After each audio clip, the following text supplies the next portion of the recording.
a grande maioria de nós, tá?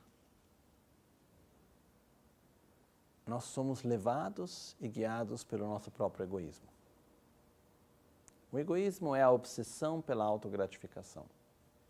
É o fato que nós nos relacionamos com tudo e com todos, colocando o eu e o meu como ponto de referência, constantemente. Então, o que acontece? Se eu entro em contato com algo, através do qual eu tenho uma sensação de prazer, eu vou gerar atração.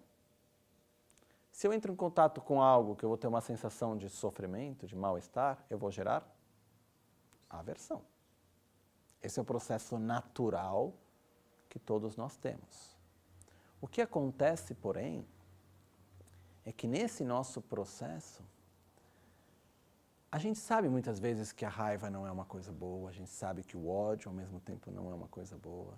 Mas por incrível que pareça, quando a gente tem um sentimento de aversão, busca-se outras pessoas que tenham esse mesmo sentimento ou busca-se contextos para justificar a nossa própria agressão.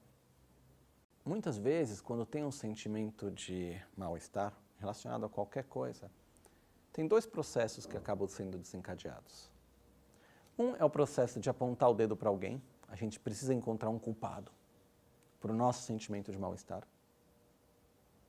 E o segundo, a gente busca aliados. Buscam pessoas que, por um outro lado, acham que a gente tem razão mesmo, que aquele é o objeto de raiva mesmo. E por incrível que pareça, o inimigo em comum une muito mais do que um amigo em comum. É uma triste verdade.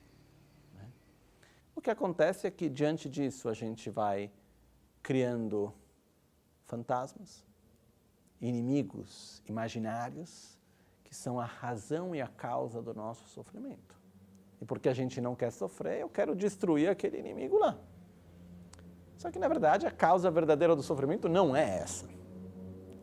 Mas a nossa tendência é tentar simplificar as coisas, encontrar um culpado e ir contra ele.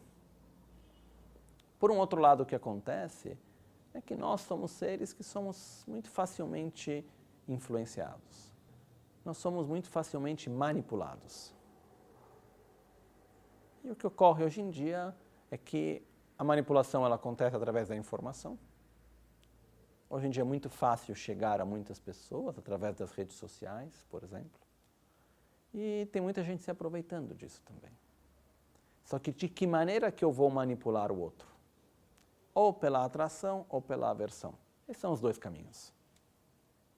De que maneira que eu vou te incentivar para você vir à minha direção, estar do meu lado? Ou eu vou te mostrar que eu sou seu amigo, ou eu vou te mostrar que eu tenho um inimigo em comum com você. E o jeito mais simples e mais eficaz, por incrível que pareça, é o inimigo em comum. Então, não é por nada que a gente olha. Já faz bastante tempo na política que quando tem um debate político, o ponto não é falar sobre o que eu posso dar, é falar do defeito do outro. Então, tenta-se criar inimigos em comum.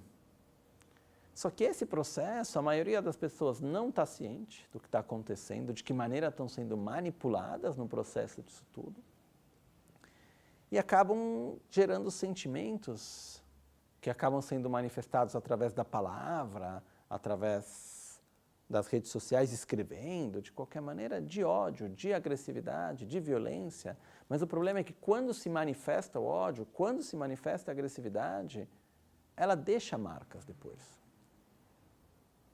Ela deixa sequelas, não é que é gratuito, de forma alguma. Se eu te trato com violência nesse momento, depois eu venho te pedir desculpas, a gente tem uma amizade, você vai me dizer, ah, não, tudo bem, foi, mas em algum lugar fica uma dorzinha, fica uma marca, fica uma cicatriz daquilo. Então, o problema que a gente tem hoje em dia é que está se usando muito o ódio, a aversão, como meio de manipulação. Só que isso vai deixando marcas na sociedade, na vida de cada um. E uma das outras formas que tem também é o fato que nós, na verdade, sabemos que a violência não é correta. Todos nós. Porém, quando a gente sente que a violência, de alguma certa forma, entre aspas, é necessária, Como que a gente justifica a violência? Através de um sentimento de superioridade. Se a gente olha na nossa história, cada vez que o ser humano se manifesta com violência, o que justifica aquela violência é um sentimento de superioridade racial, social, religiosa, ou o que for. Eu estou certo, você está errado, por isso eu sou melhor que você, isso justifica que eu te trate mal.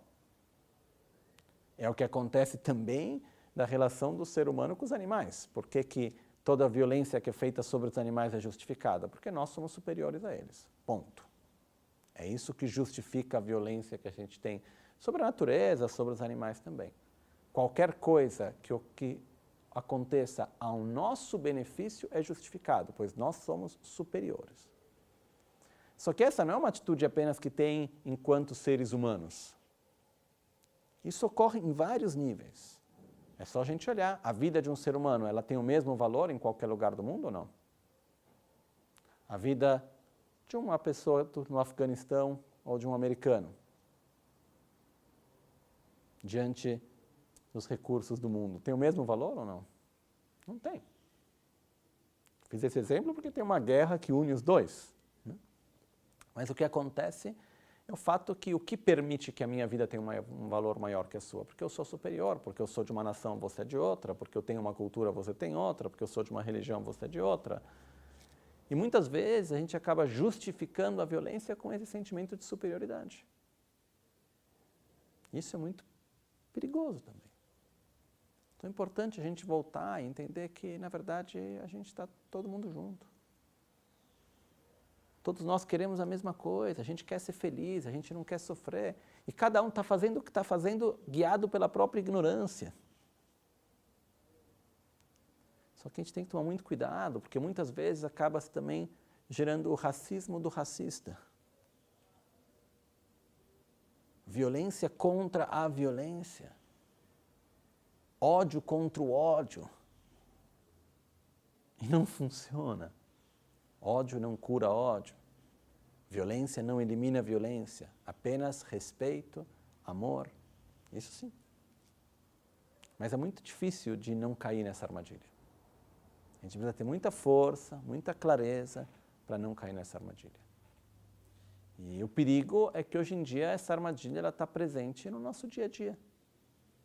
Ela entra na nossa casa, se viesse alguém bater na porta da nossa casa e querer falar coisas mal de alguém, dificilmente a gente aceitaria essa pessoa entrando. Mas hoje em dia a gente deixa tanta gente entrar que a gente não sabe nem quem é.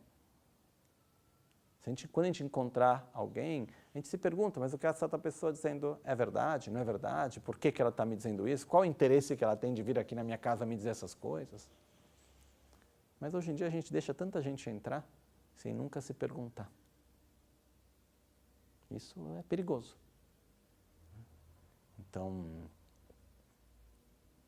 eu não sei o que vai acontecer no decorrer dos próximos anos, mas que aquilo que acontece no presente deixe uma marca no futuro, deixa. É claro que o ser humano tem a capacidade de se retomar, de aprender, de levantar, sem dúvida nenhuma, eu tenho total confiança. Mas as coisas necessitam do seu tempo. Mas é por isso que é importante cada um de nós fazer o nosso esforço para não se deixar levar por manipulações como um todo, não entrar no caminho da raiva, do ódio, porque isso é muito perigoso. E o ódio e a violência, ela começa na mente. A violência física, ela nasce na mente. E quando eu tenho ódio, pela mesma coisa que você tem ódio, você se sente justificado e apoiado na tua violência. E eu na minha. Então é perigoso. Então a gente pode até ter pessoas que podem pensar, não, mas eu não gosto daquilo, mas eu só falo, eu não vou ter ações físicas violentas. Mas isso tem um poder muito grande também, de fortalecer a violência como um todo.